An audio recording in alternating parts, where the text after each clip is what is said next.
ጤና ይስጥልን የከበረ ሰላምታችን በመላው ዓለም ሆናችሁ ቃል ስፖርት ዩቲዩብ ቻናላችንን ለምትከታተሉ ውድ አድማጮቻችን ሁሉ ይድረስ ብለናል። ከእናንተ ከሆነው ቃል ስፖርት ዩቲዩብ ቻናል ለዚህም ሰዓት መርጠን ያሰናዳላችሁን ስፖርታዊ ጥንቅሮች በቅደም ተከተል እያደረስናችሁ ቆይታ የምናደርግ ይሆናል። እስከ ፕሮግራማችን ፍጻሜ ስትቆዩን ላይክ፣ ሰብስክራይብ፣ ሼር ማድረግ ዛሬም እንዳይረሳም። በሀሳብ መስጫ ሳጥናችን ላይ ለምትልኩልን ሀሳብ አስተያየቶች ለአጋርነታችሁ ለ100,000 ሰብስክራይበር ጉዟችን ቤተሰብነትና አምባሳደርነታችሁ ዛሬ ማመስግነን ነው መረጃዎቻችንን የምንጀምረው። የዝውውር መስኮቱ አሁንም ከወራት በላይ ቀሩታል። በርከት ያሉ እንቅስቃሴዎችን እየሰማን ነው። ሪያል ማድሪድ ተጨማሪ ዝውውሮችን ለመፈጸም ወደ ገበያ እንደሚወጣ አረጋግጠናል። ተጨማሪ መረጃ በዚሁ ጉዳይ ላይ እናነሳለን። የባርሴሎና የፊት መስመር ጉዳይን በተመለከተም በዝውውር ጉዳይ ወቅታዊ እንቅስቃሴዎችን እንዲሁ እናካፍላችኋለን። በአውሮፓ ሀያላን ክለቦች ከዝውውር ጋር በተያያዘ በጀርመን፣ በጣሊያን፣ በፈረንሳይ ጨምሮ ወቅታዊ መረጃዎች እንዲሁ እንደ ሁልጊዜው መርጠን የያዝናቸውን ለእናንተ ውድ አድማጮቻችን እናደርሳችኋለን። በተወዳጁ የእንግሊዝ ፕሪሚየር ሊግ የመረጃ ሰዓታችንን በርከት ያሉ ጥንቅሮችን ይዘናል። እንደ ሁልጊዜ የዝውውር መስኮቱ ላይ በስፋት ትኩረት እናደርጋለን። በተወዳጁ የእንግሊዝ ፕሪሚየር ሊግ በዝውውር መስኮቱ ወቅታዊ መረጃዎችን ስናካፍላችሁ በተለይም በማንቸስተር ሲቲ በኩል በዝውውሩ ጉዳይ ኮንትራት በማራዘም ጉዳይ አዳዲስ ያገኘናቸው መረጃዎች አሉ። በስፋት እንመለከተዋለን። የሲቲን ወቅታዊ ሁኔታ ወደኋላ መለስ ብለን ረጅም ወደ ኋላ እንጓዛና አንድ ሌጀንድ እናነሳለን። በቼልሲ በኩል የግራ መስመር ተመላላሽን ተጫዋች ለማስፈረም የሚደረገውን ጥረት በተመለከተ ተጨማሪ መረጃዎችን ይዘናል። በጣም ያልተጠበቀ ዝውውር ቼልሲ ቤት ሰማን። ምናልባት በሰዓታት ውስጥ ሊፈጸም የሚችል ነው። ከዚህ ዝውውር ጀርባ የአሰልጣኙ እጅ እንዳለበት አረጋግጠናል። ቼልሲ ቤት ምን እየተካሄደ ነው? ተጨማሪ ቡድን ዜናን ጨምሮ ለየት ያሉ ጥንቅሮችን አካተናል። ሊቨርፑል በዝውውር መስኮቱ በርከት ያሉ አማራጮችን ወደ ማየት ገብቷል። በሊቨርፑል ወቅታዊ ዝውውር ጉዳይ ላይ አዳዲስ ጉዳዮች አሉን። ጄሚ ካራገርና እንዲሁም አሰልጣኝ አንዶኒ ኢራኦላን በሊቨርፑል የዝውውር ጉዳይ ላይ አብረን እናነሳችኋለን። ሊቨርፑልያንም ላይክ እያረጋችሁት በቃል ስፖርት ዩቲዩብ ቻናል ቆዩን። በዩናይትድ የመረጃ ሰዓታችን በርካታ መረጃዎችን እናነሳለን።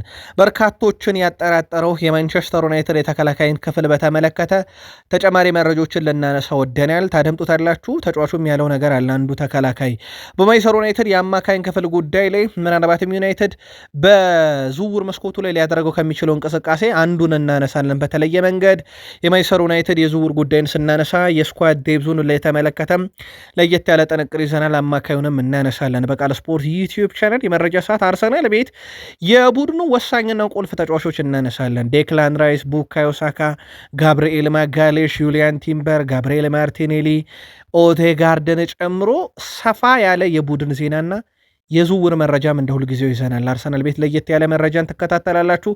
አብራችሁን ስትቆዩ ላይክ፣ ሰብስክራይብ፣ ሼር ስለምታደረጉን ስላጋርነታችሁ እጅግ አድርገን አመስጋኞች ነን። መረጃውን የማካፍላችሁ ቃል ነኝ። አብራችሁን ቆዩን። ሪያል ማድሪድ በዝውውር መስኮቱ ላይ ከያንዶ ሜንዴም በኋላ የሚያስፈርማቸው ተጫዋቾች እንዳሉ ነው ማርካ ያረጋገጠው። ክለቡ ተጨማሪ ዝውውሮችን ይፈጽማል። ከ1 እስከ 2 ተጨማሪ ዝውውሮች በሪያል ማድሪድ ይኖራሉ ተብሏል። እኚህ ዝውውሮች የሚወሰኑት ከሪያል ማድሪድ እንደሚለቁ ተጫዋቾችም የተወሰነ ሊሆን ይችላል። የተጫዋቾቹ ቁጥር ጉዳይ ላይ ማለት ነው። ለአብነት ያክል በቼልሲ ዝርዝር ውስጥ እንደ ሬናቶ ቬጋ ያለ ተጫዋች ተካቷል። በቼልሲ ፈርሞ አንድም ጨዋታ ሳይጫወት ግን ቼልሲ አትርፎ የሸጠው ተጫዋች ነው ሬናቶ ቬጋ። ፖርቱጋላዊን ተጫዋች ለማስፈረም በሚደረገው ጥረት ላይ ግን አንዳንድ ዝውውሮች ሊወሰኑት ይችላሉ። ለአብነት ያክል ራውል አሴንሲዮ ክለቡን መልቀቅ ይኖርበታል። ራውል አሴንሲዮ ክለቡን የሚለቅ ከሆነ ሪያል ማድሪድ ሬናቶ ቬጋን ወደ ማምጣት ይንቀሳቀሳል። በዝርዝር ውስጥ ተካቷል። የፖርቱጋል ብሔራዊ ቡድን ተጫዋች ነበረ። በተለይም ደግሞ የቼልሲ ዝውውሩ ግን በቅርብ ጊዜያት ውስጥ የሚረሳ አይነት አይደለም።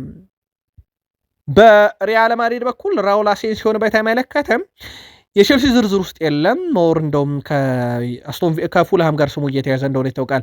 ሪያል ማድሪድ እና ወኪሉ ጆርጌ ሜንዴስም በተጫዋቹ ጉዳይ ላይ መጨረሻ ውሳኔ ወሰናሉ ተብሏል። ምክንያቱም ጆዜ ሞሪኒዮ በቡድን ውስጥ ቋሚ እንደማያደርጉት አረጋግጧል። ቁጥር 1 ቁጥር 2 ምርጫቸው እሱ እንዳልሆነ አረጋግጧል እና በቀጣይነት ተጫዋቹ ሌሎች አማራጮችን ይመለከታል። ግን እንደ ማርካ ዘገባ ከሆነ በዛው በስፔን ውስጥ ቆይታ ሊያደርግ የሚችልበት እድሎች እንዳሉ በስፋት እየተዘገበ ይገኛል።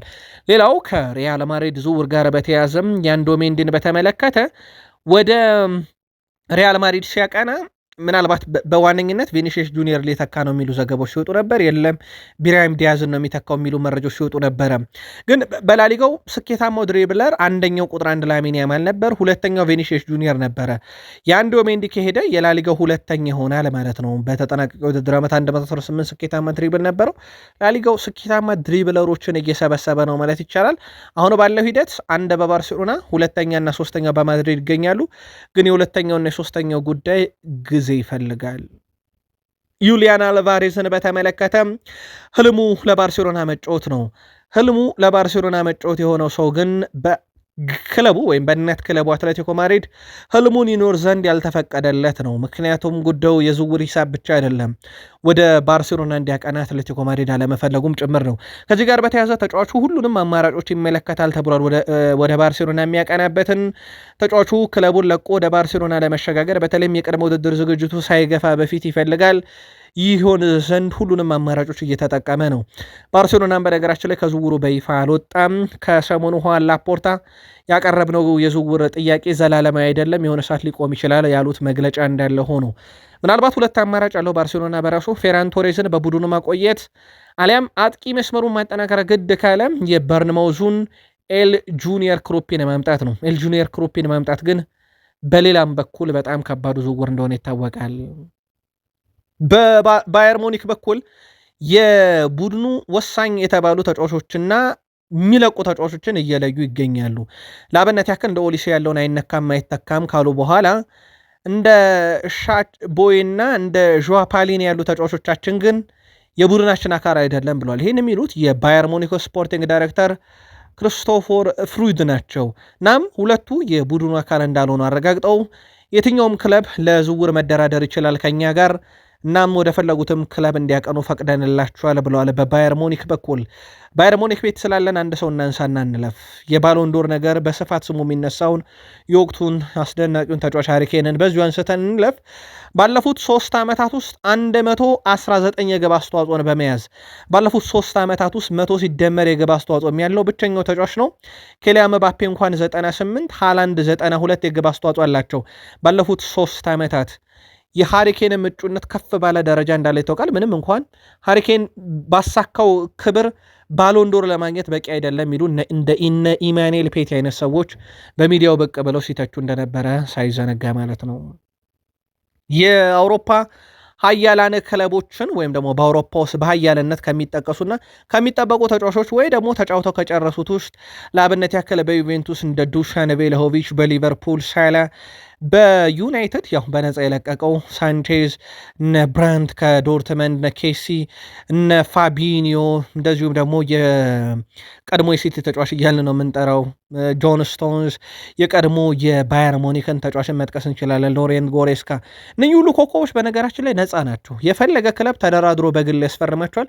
ከነኚህ ምስላችን ላይ ከምትከታተሉት ወይም ስማቸውን ከጠራን በእናንተ ክለብ ብታዩት የምትሹት ተጫዋች ካለ የክለባችሁን ስምና የተጫዋቹን ስም ጻፉልን። በዝውውር መስኮቱ ላይ እንደ ሜምፊስ ዴፓይ ከአውሮፓ ከወጣ በኋላ በርካታ ክለቦችን የተቀላቀሉ ጥቂቶች አይጠፉም። ዴፓይ አንደኛው ነው። ዴፓይ ለበርካታ ክለቦች እየተዘዋወረ እየተጫወተ ይገኛል። ሜምፊስ ዴፓይ አሁን ላይ ከኮሪንቲያንስ ጋር የ2 ዓመት ኮንትራት ተፈራርሟል። በዴፓይ በኩል እስከ 28 በክለቡ የሚያቆየውን ኮንትራት ነው የፈረመው። በዴፓይ በኩል ለሚቀጥሉት 2 ዓመታትን በክለቡ ለመቆየት ዝግጁ መሆኑን ተናግሯል። በኮሪንቲያንስ ይቀጥላል ማለት ነው።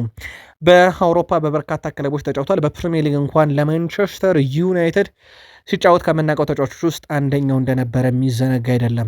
ቃል ስፖርት ላይ ናችሁ ውዶቻችን፣ ላይክ እያረጋችሁን አብራችሁን ቆዩ። ወደ ተወዳጁ የእንግሊዝ ፕሪሚየር ሊግ የመረጃ ሰዓታችን ደርሰናልና ወደ ፕሪሚየር ሊግ እንሻገር።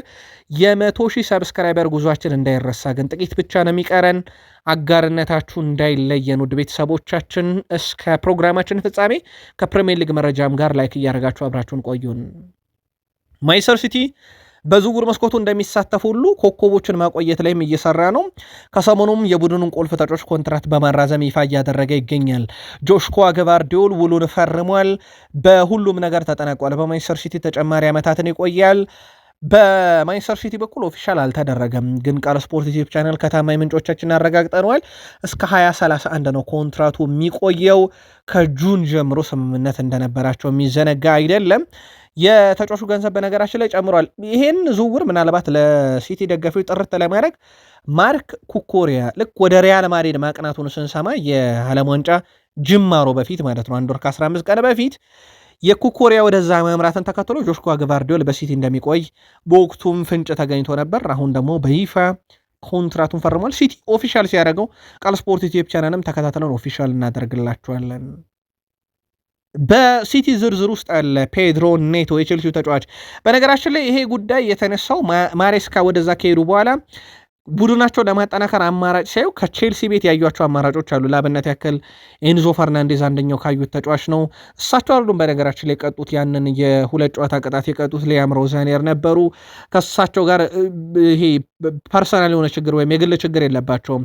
በኤንዞ ፈርናንዴዝ እና በማሬስካ ወደ ሲቲ ይፈልጉታል፣ ግን የገንዘብ ሁኔታውም በሲቲ በኩል አልታመነበትም። በዛ ላይ ሌቶ አንደርሰን አለ። አሁን ደግሞ ሌላ ያዩት ተጫዋች ፔድሮ ኔቶን ከቼልሲ መውሰድ ነው። ትራንስፈር ማርኬት በተጫዋቹ የዝውውር ሂሳብ ላይ እስከ 60 ሚሊዮን ዩሮ ሊያስወጣ ይችላል ከወቅቱ ዋጋ አንጻር ይላል።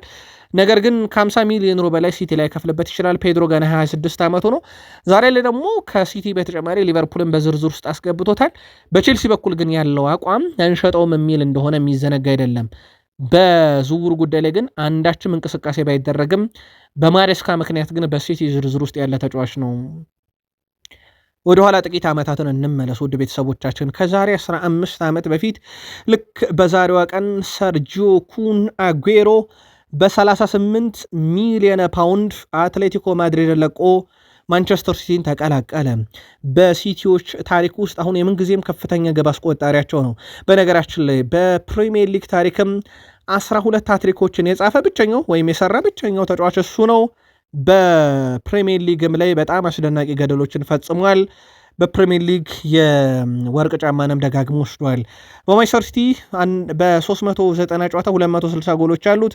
የሲቲ ቤት ቆይታው በዋንጫ የሚያሸበረቀ ነው። 6 ኤፍኤ ካፕ፣ ካራቦ ካፕ፣ 5 ፕሪሚየር ሊግ፣ 3 ኮሚቴ ሺልድ እና 1 ኤፍኤ ካፕ ዋንጫን አንስቷል። ሰርጂዮ ኩን አጉዌሮ የምትለዋ 93ኛው ደቂቃ ከ20 ሰከንድ ላይ ኪንስ ፓርክ ሬንጀርስ ላይ ግብ ሲያስቆጥር ሲቲያን አይረሷትም። 93ኛው ደቂቃ ከ20 ሰከንድ ላይ ያ ጨዋታ ቅጽበት ነው፣ ምንም ጥያቄ የለውም። ሲቲን ከ44 ዓመት በኋላ ከዋንጫ ያገናኘ ነው። ያንን ጨዋታ ግን ሞመንቱን እስቲ ሲቲያን አስታውሱን በሀሳብ መስጫ ሳጥናችን ላይ ጻፉልን። ቼልሲ በዝውውር መስኮቱ ላይ የግራ ተመላላሽ ወይም የማርክ ኩኮሪያን ተተኪ በማፈላለግ ሂደት ላይ እንዳሉ ይታወቃል። አሁንም የቼልሲ ቁጥር 1 ምርጫ ሆኖ የቀጠለው ከዛው ኩኮሪያን ከወሰደባቸው ሪያል ማድሪድ የቀድሞ የማንቸስተር ዩናይትድ ንብረት የነበረውን አልቫሮ ካሪየርስን ማምጣት ነው። 50 ሚሊዮን ዩሮ አካባቢ ቼልሲዎች ለዝውውሩም ያስቀመጡት ሂሳብ ነው። በነገራችን ላይ ትራንስፈር ማርኬትም ከዛ በላይ ዋጋ ሊያወጣበት ይችላል ብለዋል። ሰማዮቹ የሪያል ማድሪዱን የግራ ተመላላሽ የቡድኑ ቁጥር 1 ኢላማቸው አድርገው ቀጥሏል። በእርግጥ በዛ ቦታ ላይ ሌሎችም በርካታ አማራጮች ቢኖራቸውም ዝውውሩን በተመለከተ ይፋዊ ጥያቄ እስካሁን ግን በቼልሲ በኩል እንዳልቀረበ ይታወቃል። የምዕራብ ለንደኑ ክለብ ቼልሲ ዛሬ ያነጋገረው ወይም ድርድር የጀመረበት ዝውውር በጣም አስገራሚ ነው። ቼልሲ የ35 ዓመቱን አጥቂ ዳኒ ዌልቤክን ለማስፈረም ለብራይተን ጥያቄ አቅርበዋል። ብራይተን ቼልሲ ተጫዋቹን ለማስፈረም ጥያቄ እንዳቀረበላቸው አረጋግጠዋል። ዌልቤክ ባለፈው ዓመት ለብራይተን 13 የፕሪሚየር ሊግ ጎሎችን በማስቆጠር በጣም ጥሩ የሚባል ጊዜን ያሳልፏል። የፕሪሚየር ሊግ በጣም ልምድ ካላቸው አጥቂዎች ውስጥ ነው። በዩናይትድ እናውቀዋለን፣ በአርሰናል እናውቀዋለን። አሁን በብራይተን እየተጫወተ ነው።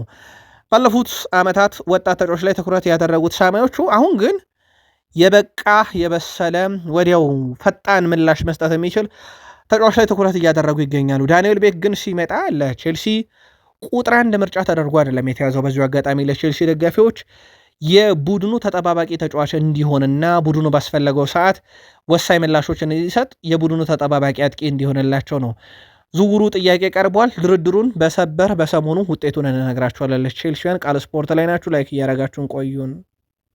ሰማዮቹ በርካታ የፊት መስመር ተሰላፊዎችን ቢይዙም የተወሰኑትን ለመሸጥ ግን ፈቃደኛ መሆናቸው ይታወቃል። ቼልሲ በአሁኑ ሰዓት ላይ እንደ ሊያም ዴላፕ እና ኤማኑኤል ሜጋ ያሉ ዝውውሮችን እንግዲህ ተጫዋቾችን በዝውውር መስኮቱ ከክለቡ ለመቀነስ ፍላጎት እንዳለው ይታወቃል። በቃል ስፖርት ዩቲዩብ ቻናልን በተደጋጋሚ አንስተናቸው እነኚህ ተጫዋቾች ለገበያ መቅረባቸውን፣ በሌላ በኩል ማርጉዌ በውሰት ወይም በቋሚ ዝውውርም የክለቡን ይለቃል ተብሏል። ከባርሴሎና ነው የመጣው።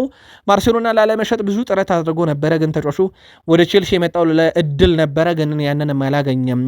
ማርክ ጉዌ ሌላኛው ሌላኛው ከውሰት የተመለሰው ኒኮላስ ጃክሰን በአስቶን ቪላ እየተፈለገ ነው። ዝውውሩ ሊፈጸም እንደሚችል በጣም እርግጠኞች ነን ወደ ቤተሰቦቻችን። የጃክሰንም ጉዳይ በተወሰነ መንገድ የሰሞኑ የቼልሲና የአስቶን ቪላ ግንኙነት ጥርጣሬው ስለገባ ብቻ የዘገየ ዝውውርም ጭምር ነው። በቼልሲ በኩል በርካታ የቃል ስፖርት ዩቲዩብ ቻናል የቼልሲ ቤተሰቦቻችን በተደጋጋሚ ጥያቄ ያነሱልን ቼልሲ የአቋም መፈተሻን ጨዋታ በተመለከተ ነው። የአቋም መፈተሻ ጨዋታ ቼልሲ ከዊስተን ሲድኒ ወንደርስ ጋር ጨዋታቸውን ያደርጋሉ ሐምሌ 21 ቀን ወይም ዕለተ ማክሰኞ። ቀኑን ያዙት፣ ሐምሌ 21 ዕለተ ማክሰኞ። የጨዋታው ሰዓት ከቀኑ 6 ሰዓት ነው፣ ወይም ነገ ማለት ነው። ይህን መረጃ በለቀቅንበት ሰዓት ከሆነ የጨዋታው ሜዳ ኦኮር ስቴዲየም ላይ ይደረጋል። ቼልሲ ምሳ ሰዓት ላይ ሲጫወት እንዲሁ ትከታተሉታላችሁ። ምናልባት ቼልሲያንን ግን አንድ ነገር መለስ ብለን እናስመልከታችሁ። ልክ በዚች ቀን ከ22 ዓመት በፊት ቼልሲ ሪካርዶ ካልቫሮን ከፖርቶ አስፈርሞ ነበረ። ካርቫልሆ በቼልሲ ቆይታው 138 ጨዋታ ነው ያደረገ፣ 95 ድሎች የነበሩት፣ 63 ክሊንሺት ያለው፣ 70.4 በመቶ ሜዳ ላይ ሲኖር ቼልሲ የሚያሸንፍበት ተጫዋች ነበረ። ይህ ተጫዋች በቼልሲ እግር ኳስ ታሪክ ውስጥ በጣም ከማይረሱ ዝነኛ ተጫዋቾች ውስጥ አንደኛው እንደነበረ የሚዘነጋ አይደለም። ሊቨርፑል በዝውውር መስኮቱ ላይ የነቃ ተሳትፎ እያደረገ ነው አይደለም የሚለውን ምናልባት ደጋፊዎች ከራሳቸው ክለብ አንጻር እያዩት ከሆነ ሊያስኬድ ይችላል። ግን በርከት ያሉ ክለቦች በዝውውሩ ላይ በተወሰነ መንገድ ወይ አንድ ተጫዋች ወይ ሁለት ተጫዋች ነው ያስፈረሙት። እምብዛም በርካታ እንቅስቃሴ ያደረገ ክለብ ላይኖር ይችላል። ምናልባት ቶትናም፣ ዩናይትድ ሊጠቀሱ ይችላሉ በተወሰነ መንገድ። በሊቨርፑል በኩል ሁለት ያለቁ ዝውውሮች እንዳሉ ይታወቃሉ። አሁን ላይ ሌሎች ተጨማሪ ዝውውሮችን ለመፈጸም ግን ወደ እንቅስቃሴ ተመልሰዋል። የፓሪሰን ዠርሜኑን ተጫዋች ኢብራሂም መባይን ለማምጣት በሚደረገው ጥረት ላይ ከሲቲ በተጨማሪ ሊቨርፑልም ተካቷል በዝርዝር ውስጥ። በ18 ዓመቱ ተጫዋች ላይ ሊቨርፑልም ፍላጎት አለው። በነገራችን ላይ በፓሪሰን ዠርሜን በኩል እስከ 50 ሚሊዮን ዩሮ በላይ ይፈለጋል። ትራንስፈር ማርኬት ግን ከ30 ሚሊዮን ዩሮ በላይ ወጪ ላይ ያስደርግ ይችላል እያለ ነው። በሊቨርፑል ዝርዝር ውስጥ ተይዟል። ሊቨርፑል ቤት የሚጠበቀው ቁጥር አንድ ዝውውር ግን አሁን ብራድሌ ባርኮላ እንደሆነ ይታወቃል። በተደጋጋሚ አንስተነዋል በቃል ስፖርት ዩቲዩብ ቻናል። የእሱን ዝውውር ጉዳይ እድገት ሲያገኝ በቀጣይ መረጃ እናካትተዋለን። ጄሚ ካራገር ምናልባት ለሊቨርፑል ደጋፊዎች ምላሽ ሊሆን ይችላል። በአሁኑ የዝውውር ገበያ ላይ የታየው የዋጋ ንረት አስደናቂ ነው ይላል ጄሚ ካራገር። ሊቨርፑል በጥበብና በበጀት መመራት አለበት፣ ነገር ግን በፕሪሚየር ሊጉና ሻምፒዮንስ ሊጉ እስከ መጨረሻው ለመፎካከር የቡድኑ ጥልቀትም ማጠናከር ግድ ሊል ይችላል ይላል ጄሚ ካራገር። ጄሚ ካራገር ሊቨርፑል በዝውውር ገበያው ላይ እንደቀደመው ጊዜ ትክክለኛ ተጫዋቾችን በመለየት የማስፈረም ባህሉን ማስቀጠል አለበት። ቡድኑ አሁንም ጠንካራ የክንፍ መስመርና አማካኝ ተጫዋች ያስፈልገዋል። አዲሱ አሰልጣኝ የራሱን ስልት በመተግበር ክለቡን ወደ ተሻለ ደረጃ እንደሚመልሰውም እርግጠኛ ነኝ ብሏል። በቃል ስፖርት ዩቲዩብ ቻናል በማለዳው ጥንቅራችን ከበርካታ ተመልካቾች ገሚሶቹ የሊቨርፑል ነበሩና በሀሳብ መስጫ ሳጥናችን ላይ ሊቨርፑል አማካይ ክፍሉን ብለው ነበር። ጄሚ ካራገርም ይህንን ሀሳብ የሚደግፍ የዝውውር እንቅስቃሴ በሊቨርፑል በኩል እንደሚያስፈልግም ነው አጽንኦት ሰጥቶ የተናገረው። ጄሚ ካራገር የተከላካይ ክፍሉን በተመለከተ የሊቨርፑል ትልቁ ጥንካሬ ሁልጊዜም ከጀርባ የሚጀመር ጠንካራ ተከላካይ ነው። በአሁኑ ወቅት ቡድኑ አዲስ ታክቲኮችን እና የጨዋታ ስልቶችን እየተለማመደ ይገኛል። የኋላ መስመሩ መረጋጋትና የተጫዋቾች ስብስብ ለአዲሱ የውድድር ዘመን ውጤታማነቱ ወሳኝ ሚና ይጫወታል ብሏል። ስለዚህ ጄሚ ካራገር ኋላ መስመሩ አሁንም እንደ ከዚህ ቀደሙ ጠንካራ መሆን ያለበት እያለ ነው። ጄሚ ካራገር ስለ ሊቨርፑል ቀጣይ ውድድር ዘመን ተፎካካሪነትም ተጠይቆ ነበረ። የቀጣይ ውድድር ዘመን እጅግ ፈታኝና በጣም ጠንካራ እንደሚሆን ምንም ጥያቄ የለውም። ሌሎች ተፎካካሪዎች ስብስባቸውን እያጠናከሩ ነው። ሊቨርፑል በቅድመ ውድድር ዘመኑ የሚያሳየው ጥንካሬ እና የመጀመሪያዎቹ 5 ወይም 6 ጨዋታዎች የውድድር ዘመኑን አቅጣጫ የሚወስኑ ይሆናል ብሏል። ግን አምና ሊቨርፑል ዓመቱ ሲጀምር በጣም ፍጹም የተለየ ቡድን ነበረ። ከተወሰነ ጊዜ በኋላ ግን የሊቨርፑልና የቶተንሃም አቋም በጣም እየወረደ መምጣቱ አይዘነጋም። ጄሚ ካራገር ግን የቅድመ ውድድር ዝግጅትና የፕሪሚየር ሊግ የመጀመሪያዎቹ 5 እና 6 ጨዋታዎች ሁኔታዎቹን ግልጥ አድርገው ሊያሳዩን ይችላሉ የሚል መልከታውን አጋርተዋል። አዲሱ የሊቨርፑል አለቃ አንዶኒ ኢራኦላም ስለ ሻምፒዮንስ ሊግ ስለ ቀጣይ ተሳትፏቸው ምላሻቸውን ሰጥተዋል። አንዶኒ ኢራኦላ እኔ ሁልጊዜም የምለው ነገር ኳስ ማጣት ችግር የለውም፣ ኳስን በፍጥነት መቀማት ላይ ትኩረት አደርጋለሁ። ስለዚህ ተጫዋቾቼ በፍጥነት ኳስን መልሰው በቁጥጥራቸው ስር እንዲያስገቡ ፍላጎት አለኝ፣ በዛ መንገድ እንጫወታለን ብሏል። በእርግጥ የሳቸው ቡድን ፕረስ በማድረግ ወይም ተቃራኒ ቡድን ኳስ መስርቶ እንዳይጫወት ወይም ፖሰስ እንዳያደርግ በማድረግ ይታወቃል። በበርንማውዝ ያንን አሳይተውናል። ስለ ሻምፒዮንስ ሊግም አንስተው ነበር የሊቨርፑሉ አለቃ። በዚህ መድረክ በቢልባኦ ያለው አንድ ጊዜ የመጫወት እድል አውቃለሁ፣ ግን አሁን ላይ ደግሞ ሊቨርፑልን በሻምፒዮንስ ሊግ መድረክ የመምራት ታላቅ እድል አግኝቻለሁ። ይህን አዲስ ምዕራፍ ለመጀመር በከፍተኛ ጉጉት እየሰራው እገኛለሁ ብለዋል። እሳቸውም በቀጣይ ውድድር ዓመት ሊቨርፑል በሁሉም መድረክ ላይ እንደ ከዚህ ቀደሙ ክብሩን በሚመጠን መልኩ እንመልሰዋለን ብለዋል። ምናልባት ክሎፕ ከረጅም ዓመት በኋላ የዋንጫ ባለቤት አደረጉት። ሊቨርፑል 18 ዋንጫ ላይ ከቆመ ከ30 ከ40 ዓመት በኋላ መጡት። ከዛ አርኔ ስሎት ከዩናይትድ የሚስተካከልበትን ዋንጫ መጡለት፣ 20ኛውን ማለት ነው። አንዴኒ ኢራኦላስ ምን ያመጡለታል የሚለው ይጠበቃል። ሃይደን ሄቨን ትዕግስት ያስፈልጋል እያለ ይገኛል። ሃይደን ሄቨን ትዕግስት ያስፈልጋል ያለው በማንቸስተር ዩናይትድ በቂ የመጫወቻ ደቂቃን አላገኘምና ክለቡን ሊለቅ ይችላል ከተባለ በኋላ ነው። ተጫዋቹ በማይክል ካሪክ ስር የጨዋታ ጊዜን ያለማግኘቱ ተከትሎ ምላሽ ሰጥቷል። በፍጹም አልተበሳጨውም። ገና ወጣት ነኝ፣ ትዕግስት ያስፈልጋል ብሏል። በእኔ አይነት የመጫወቻ ክፍል ላይ ወይም በተከላካይ ክፍል ላይ በ19 ዓመቱ ከሳምንት የሚጫወት የትኛውም ተጫዋች የለም።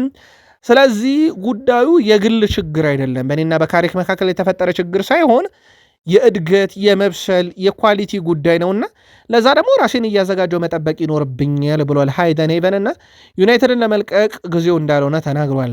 ሃይደን ሄቨን በካሪክም እንደሚተማመንና በካሪክ ስርም እያደገ መሆኑን ተናግሮ በማንቸስተር ዩናይትድ ምርጡ ጊዜም እየመጣ ነው ብሏል። ስለዚህ ዩናይትድን ለመልቀቅ ምንም አይነት ፍላጎት የለኝም ሲል ተደምጧል። ከዩናይትድ ዝውውር ጋር በተያያዘ ማንቸስተር ዩናይትድ በኦሪዮል ቹዋሚኒ ጋር ዳግም ስሙ ከተነሳ በኋላ በተለይም ደግሞ ማድሪድ ወደ ሮድሪ ዝውውር ከተመለሰ በኋላ ማለት ነው የአማካዩ ክለብ ሪያል ማድሪድ ያው የሮድሪ ዝውውር ላይ ተመስርቶ ነው ለገበያ የሚያቀርበው እና ጆዜ ሞሪኖ ከሳምንት ያለማጮት ዋስትናቸውን ለሁሉም ተጫዋች እንደማይሰጡ ካረጋገጡ በኋላ ቹዋሚኒ ምን ይወስናል የሚለው ይጠበቃል። በዩናይትድ በኩል ልክ አርሰናል የቪኒሺየስ ጁኒየርን ጉዳይ እንደሚከታተለው ሁሉ ከማድሪድ ካልተስማማ በሚለው ዩናይትድን በዛ መልኩ የኦሪዮል ቹዋሚኒን ጉዳይ እየተከታተለ ነው። ዩናይትድ እስከ 70 ሚሊዮን ፓውንድ የሚጠጋ ገንዘብ ለመክፈል ዝግጁ ናቸው። በዚህ ክረምት ዩናይትድ ለአማካኝ እንዲህ አይነት ገንዘብ እንዳላወጣ ይታወቃል። እንደውም ለሁለት አማካኝ 85 ሚሊዮን ፓውንድ ነው የወጣው። ለአንድ ማቴስ ፈርናንዴዝ አልከፍልም ብሎ በእርግጥ ዩናይትድ አያወጣም ብለው ስላመኑበት ነው። ከዛ ውጭ ኤድዋርዶ ካማቪንጋም በዝርዝር ውስጥ አለ። ግን ዩናይትድያን ብዙ ያልወደዱት ግን ዩናይትድ ሌላኛው አማራጫቸው ከሆነ እስከ 60 ሚሊዮን ዩሮ ሊከፍሉበት ይችላሉ የተባለው። ከዚህ ጋር በተያያዘም የዘጋርዲያን ዘጋቢዎች በማንቸስተር ዩናይትድ የአማካይ ክፍል ላይ ለማድሪድ ኮከቦች ቅድሚያ ይሰጣሉ እድሉ ከተገኘ የሚል ዘገባን ይዘው ወጥተዋል።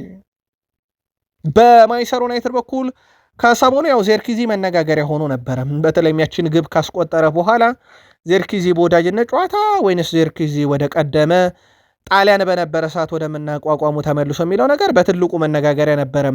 ከዚህ ጋር በተያያዘ የእሱ ሽያጭ ያው ቤንያሚን ሼሽኮን ጉዳይ ይመለከታል። አብነት ያክል ቤንጃሚን ሼሽኮ መች ወደ ሜዳ ይመለሳል በሚለው ላይ ቤንጃሚን ሼሽኮን ማን ያግዘዋል በሚለው ጉዳይ ላይ የማንቸስተር ዩናይትድ ቁጥር አንድ አጥቂ ቤንያሚን ሼሽኮ የውድድር ዘመኑ ከመጀመሩ በፊት ወደ ሙሉ ብቃቱ ተመልሶ በጨዋታ ላይ ይሳተፋል ተብሎ ይጠበቃል። ቀጣይ ማንቸስተር ዩናይትድ በሚያደርገው የአትሌቲኮ ማድሪድ ጨዋታ ላይ የመገኘት እድል አለው ተብሏል። ያሚውን ከሆነ የዜርኪዚን ሽያጭ ሊያፋጠነው ይችላል። ዜርኪዚ በነገራችን ላይ በጣሊያኑ ክለብ ዩቬንቱስ ብቻ አይደለም፣ አሁን ላይ የሴስክ ፋብሬጋሱ ቡድን ቀጣይ አውሮፓ ሻምፒዮንስ ሊግ ተሳትፎ ያለበት ቡድን በዝርዝሩ ዜርኪዚን አካቶታልና የዜርኪዚ ከዩናይትድ የመልቀቅ ነገር የጊዜ ጉዳይ ብቻ ይመስላል። መረጃው ይዘት ቴሌግራፍ ነው። ይህን መረጃ በቃል ስፖርት ዩቲዩብ ቻናል አዘጋጅተን ስናቀርብ በካሪክ የጨዋታ ስታይል መሰረት ማንቸስተር ዩናይትድ በየሜዳ ክፍሉ ብዙ አማራጮች አሉት። እንዳልኳችሁ የቃል ስፖርት ዩቲዩብ ቻናል የዩናይትድ ቤተሰቦች ይሄን መረጃ አሰናድተን ስናቀርብ ያለው የዩናይትድ የስኳድ ጥልቀት ወይም የቡድን ጥልቀት ነው። ለአብነት ያክል 4 ግብ ጠባቂ ያለ ይሄን መረጃ ስናቀርብ ሼን ላመንስ፣ ካርለ ዳሮ፣ ራዴክ ቬቴክ እና ቶሚተን። ራዴክ ቬቴክ ክለቡን ሊለቅ ይችላል። ቀኝ ተመላላሽ ላይ ዳሎና ማዝራዊ ብቻ ነው ያሉት። ግራ ተመላላሽ ላይ ሉክሾና ሃሬ አማስ ነው ያሉት። በጣም ጠባብ ስኳድ የያዘው ዩናይትድ አንደኛው የግራና የቀኝ ተመላላሽ ነው። መሀል ተከላካይ የቀኝ ላይ ማቲያስ ዴላይት፣ ሃሪ ማጓየር፣ ሌኔሮ፣ ማቲያስ ዴላይት በጉዳቱ የሚታሰብ አይነት አይደለም። ግራ የመሀል ተከላካይ ሌሳንድሮ ማርቲኔስ፣ ሃይደን ሄቨን፣ ታይለር ፍሪድሰን። በዚህ ቦታ ላይ ምናልባት የእድሜ ጉዳይ ሃይደን ሄቨን፣ ሌሳንድሮ ማርቲኔስ የጉዳት ጉዳዩ ይነሳበታል። ታይለር ፍሪድሰን ደግሞ ብዙም ልምድ የለውም። የአማካኝ ክፍሉ ላይም ኮቢ ሜኖ፣ ቶቢ ኮይለር፣ ጃክ ፍሌቸር የአማካዩን የግራውን ሳይድ መያዝ ይችላሉ። በ6 ቁጥር ቦታ ላይ ዩሪ ቴሌማንስ፣ አንድሬ ሳንቶስ፣ ማኑኤል ኡጋርቴ እና ታይለር ፍሌቸር ሌላኛው በአማካኝ ስፍራ መጫወት የሚችሉ የቀኙን አማካኝ ወይም የተከላካይ አማካኝ በቀኝ ነው። ግን እዚህ ውስጥ ደግሞ ማኑኤል ኡጋርቴ በጉዳት ምክንያት፣ ታይለር ፍሌቸር ከልምድ አንጻር በዩናይትድ እንደ ዋና ቡድን ላይ ቆጠሩ ይችላሉ። የቀኝ ክንፍ አጥቂ ብሪያን ቤሞ፣ አማድ ዲያሎ እና ሼሊስ ያሉ በጣም ጥንቅቅ ያለው የፊት መስመር ይመስላል በቀኝ በኩል። በግራ በኩል ደግሞ ማቲያስ ኩኛ፣ ፓትሪክ ዶርጉ፣ ማርከስ ራሽፈርድ አሉ። ትንሽ የተወሰነ ዝርዝር ጉዳይ ይፈልጋል ይሄኛው የሜዳ ክፍል። 10 ቁጥር ቦታ ላይ ብሩኖ ፈርናንዴዝ እና ሜሰን ማውንት አሉ። ጥራት ላይ አይደለም ሜሰን ማውንት ላይ ጉዳት ችግር በተደጋጋሚ ሊነሳ ይችላል። አጥቂ ስፍራ ላይ ማንቸስተር ዩናይትድ በዚህ ሰዓት ቤንያሚን ሼሽኮ፣ ጆሽኳ ዜርኪዚ እና ቾዶቢ አሉ። ዜርኪዚ መሸጡ የሚቀር አይመስልም። ቾዶቢ ታዳጊ ነው። ቤንያሚን ሼሽኮ እንደ ቁጥር 1 ይጠቀሳል። ይሄ የዩናይትድ ወቅታዊ ስኳድ ዴብዝ ነው። ምናልባት በቂ ነው በቂ አይደለም የሚለው ከዚህ ተነስታችሁ ዩናይትድን የትኛው ክፍል ላይ ማን መምጣት አለበት፣ ምን ያህል ዝውውር ከዚህ በኋላ መፈጸም አለበት የሚለው ልታጋሩን ትችላላችሁ። ብሩኖ በማንቸስተር ዩናይትድ በቆየባቸው ዓመታት ውስጥ ለቡድኑ የሰጠው ግልጋሎት በስፋት ይነገራል። ምንም ጥያቄ የለውም። የብሩኖ ሚና ቀላል ተብሎ የሚነገር አይደለም። ባለፉት 5-6 ዓመታት ውስጥ ብሩኖ ፈርናንዴዝ በማንቸስተር ዩናይትድ ይቆይ ዘንድ ያለውን ጥረት ወደ ጎን ተውና በተደጋጋሚ ስላነሳን ከክለቡ ብዙ ጥቅሞችን እያገኘ ነው። በጥቅማ ጥቅም ደረጃ በዩናይትድ ቤትም ብዙ ጥቅማ ጥቅሞችን ከሚያገኝ ተጫዋችም ነው። ዩናይትድ ያንንም መብቱን ያስቀጥላል ተብሏል። ላብነት ያክል በ2024/25 የውድድር ዓመት ወደ 9.2 ሚሊዮን ፓውንድ በአመት ከደሞዝ ውጭ አግኝቷል። ይሄም ከአጋር ድርጅቶች ጋር በተያያዘ ነው። ይሄ ደግሞ አብዛኛውን የብሩኖን የምስል መብት በሱ ቁጥጥር ስር ስላለ ነው። ማንቸስተር ዩናይትድ በአዲሱ የብሩኖ ኮንትራት ላይ ደሞዝ ሲደመር የጥቅማ ጥቅም ውለት ላይ የምስል መብቱንም ጭምር ለብሩኖ ይፈቅድለታል ተብሏል።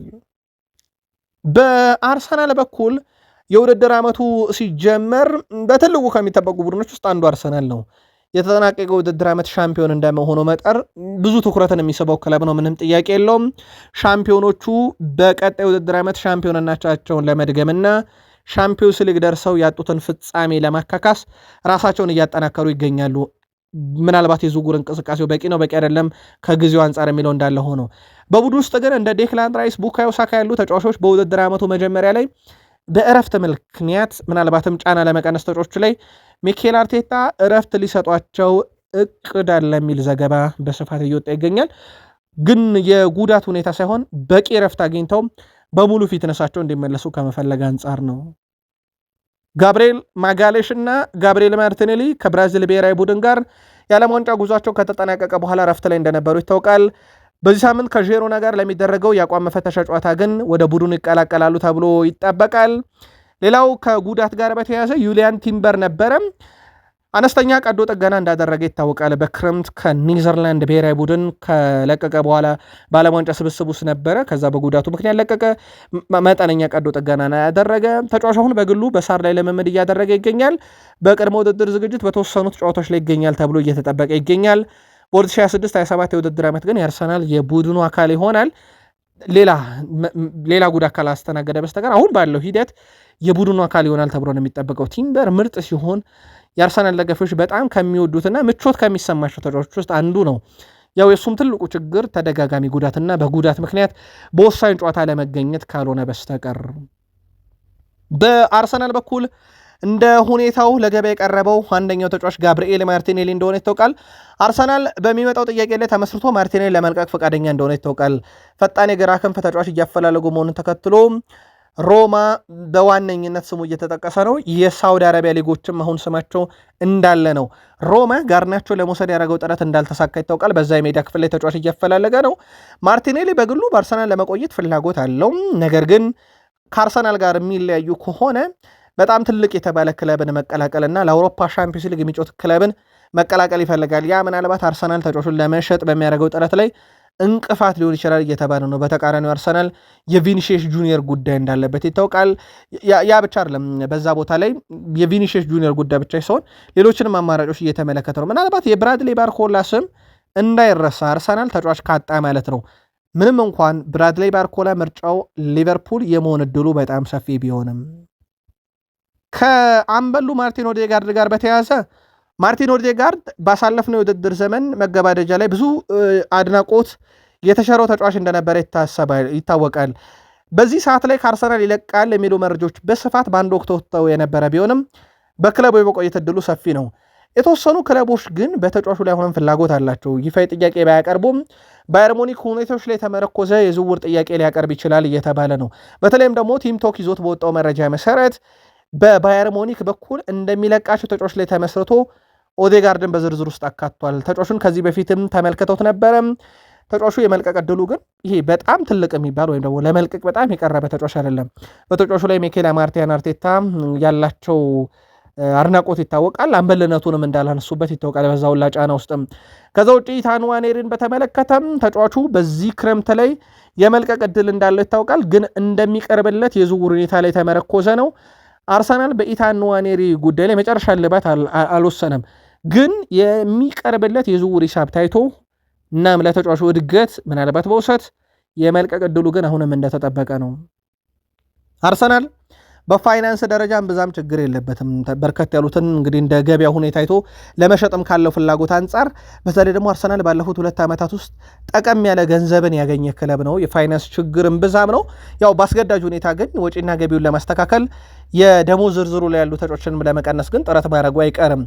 ከዚህ ጋር በተያያዘ የፋይናንስ ችግር አርሰናል ቤት እስካሁን የለም። ምናልባት በዝውውሩ የክርስቶስ ዞሊስን ዝውውር ከመጨረስ ውጪ ሌሎቹ ላይ ዝውውሩን በጣም በተጠና መልኩ ማድረግ ካልሆነ በስተቀር የፋይናንስ ችግር እንደሌለ ይታወቃል። የብሩኖ ጊማሬሽን ጉዳይ በተመለከተ አሁንም ድርድሩ አለ። በነገራችን ላይ አንድ አንቀጽ አለ ኒውካስሎች ይፋ ያላደረጉት ምናልባት ተጫዋቹን ለሻምፒዮንስ ሊግ ተሳታፊ ካልሆነና ክለብ ከፈለገው እስከ 60 እስከ 65 ሚሊዮን ፓውንድ ሊለቁት ይችላሉ በሚል ይህንን የተረዳው አርሰናል ጥያቄ አቅርቦ ነበር በተደጋጋሚ 55 ሚሊዮን ፓውንድ አልተቀበሉም፣ 60 ሚሊዮን ፓውንድ አልተቀበሉም፣ 70 ሚሊዮን ፓውንድ በላይ እየጠየቁ እንደሆነ ይታወቃል። አርሰናል አሁንም ከዚህ ዝውውር ይሄን መረጃ እስካቀረብንበት ሰዓት ድረስ አልወጣም። ግን ኒውካስል በስተመጨረሻም እጅ መስጠቱ አይቀርም የሚለው ነገር በስፋት እየወጣ ነው። ምክንያቱም ሻምፒዮንስ ሊግ ተሳታፊ ያለመሆኑና ከውሉ አንጻር ቃል ስፖርት ዩቲዩብ ቻናል ጉዳዩን አጽንኦት ሰጥተን እየተከታተል ነው እንገኛለን። አዲስ ነገር ሲኖር ለአርሰናል እናመጣዋለን። ጥቂት ቆይተን ተጨማሪ መረጃዎችን ይዘን እንምጣ። ሰናይ ጊዜ